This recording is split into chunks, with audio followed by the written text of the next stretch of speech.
یہ کہتے ہیں کہ 14 سالہ بچہ تھا جس نے حالت روزہ میں خود پر غسل واجب کر لیا، تو کیا حکم شرع ہوگا؟ اس کو معلوم نہیں تھا۔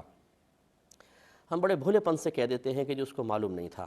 نبی کریم صلی اللہ علیہ وسلم نے فرمایا جب بچہ 7 برس کا ہو جائے تو اس کو نماز کا حکم دو، اور 10 برس کا ہو جائے تو مار کر نماز پڑھاؤ۔ علماء فرماتے ہیں کہ یہ اصل میں نماز کا نہیں، یہ ایک ضابطہ سرکار بیان فرما رہے ہیں کہ جو چیزیں عنقریب بلوغت کے بعد اس پر فرض ہونے والی ہیں، 7 سال تک اسے سکھانے کے لیے کوشش شروع کر دو۔ 10ویں سال تک اس میں اور زیادہ محنت کرو، 7 سے 10 سال تک، اور اگر 10ویں سال وہ کمزور نظر آئے، سست نظر آئے، غافل نظر آئے تو سختی سٹارٹ کر دو، کیونکہ عنقریب وہ بالغ ہونے والا ہے۔ تو یہ جس طریقے سے نماز کے مسائل ہیں، اسی طرح روزے کے مسائل بچوں کو 7ویں سال سے سکھانا شروع کرنے چاہیے، بلکہ اس سے پہلے، اور 10ویں سال تک تمام روزوں کے مسائل ضروری بچے کو آ جانے چاہیے۔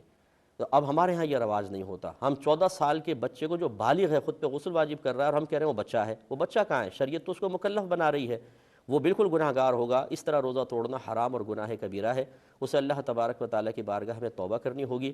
لیکن اس میں یاد رکھیں کہ اگر عادتاً ایسا نہیں کرتا، کبھی کبھار شہوت کا غلبہ ہوا اور ہو گیا روزے کے اندر، ایک آدھ دفعہ جیسے ہوا، تو اس میں صرف قضا ہے، کفارہ نہیں۔ لیکن اگر کوئی اس کو کھیل ہی بنا لے کہ اچھا اس میں تو ایک قضا ہی ہے، تو چلو پھر میں دوبارہ کر لیتا ہوں تیسری مرتبہ، تو پہلی مرتبہ معافی ہوتی ہے، صرف قضا ہے، کفارہ نہیں۔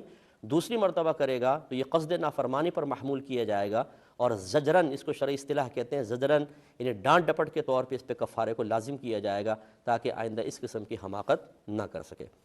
یہ کہتے ہیں کہ کیا عالم برزخ میں، یعنی قبر وغیرہ میں